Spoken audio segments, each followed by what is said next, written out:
আল্লাহ তাআলা বলেন, বান্দা, কোরআনের চাইতে দামি আর কোন কথা বললে তুমি ঈমান আনতা? উফ, এর চাইতে দামি কি বললে তুমি বিশ্বাস করো? আল্লাহ তাআলা বলছে, দুনিয়াবাসী, আমার সবচেয়ে কলিজার টুকরা বন্ধু, আমার সবচেয়ে প্রিয় রসুল, আখিরি নবী, আমার বন্ধু, আমার হাবিব রসুল আকরাম সাল্লাল্লাহু আলাইহি ওয়াসাল্লাম, তাকে দিলাম তোমার জন্য। আমার সর্বশ্রেষ্ঠ কিতাব কোরআন দিলাম তোমার জন্য। এরপরেও তুমি পাত্তা দিলা না। এত বড় রসুলকেও পাত্তা দিলা না, এত বড় কিতাবকেও পাত্তা দিলা না। এরপরে আর কি দিলে ঈমান আনতা?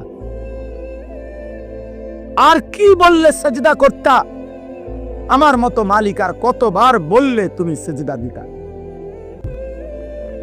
আমার রসুল কতবার কাঁদলে, আর কতদিন কাঁদলে? 23টা বছর তো কাঁদছেন বন্ধু আমার।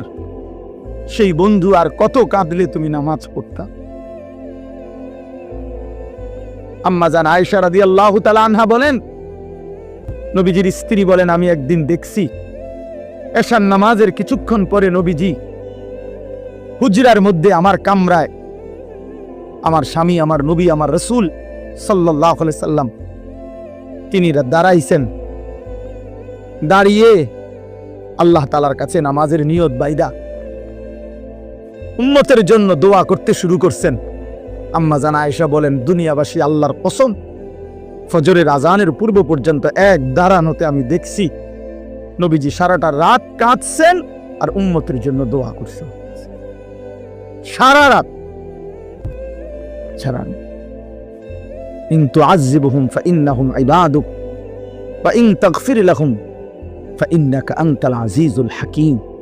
এই দোয়াটা করছে, আল্লাহ, আমার উম্মত আপনার বান্দা, আপনি বানাইছেন, যারে আপনি বানাইছেন তারে আপনি চাইলেই শাস্তি দিতে পারেন, ওটা তো আমি জানি। আপনি শাস্তি দিলে আপনারে বাধা দিবে কে? কারণ আপনার গোলাম, আপনার বান্দা, আপনি বানিয়েছেন, আপনি মনিব, আপনি মালিক। কিন্তু ওয়া ইন তাগফির লাহুম, ওফ, নবীজি বলেন, আল্লাহ, কিন্তু এই বন্ধুর দিকে তাকাইয়া, আপনি তো আমারে খুব ভালোবাসেন, আমার দিকে তাকাইয়া যদি আমার উম্মতরে মাফ করে দেন, তাইলে আপনারে বাধা দিবে কে?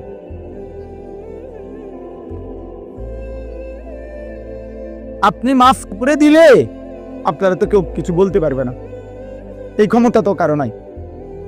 আপনি তো চাইলে মাফই করে দিতে পারেন, তো দেন না মাফ করে।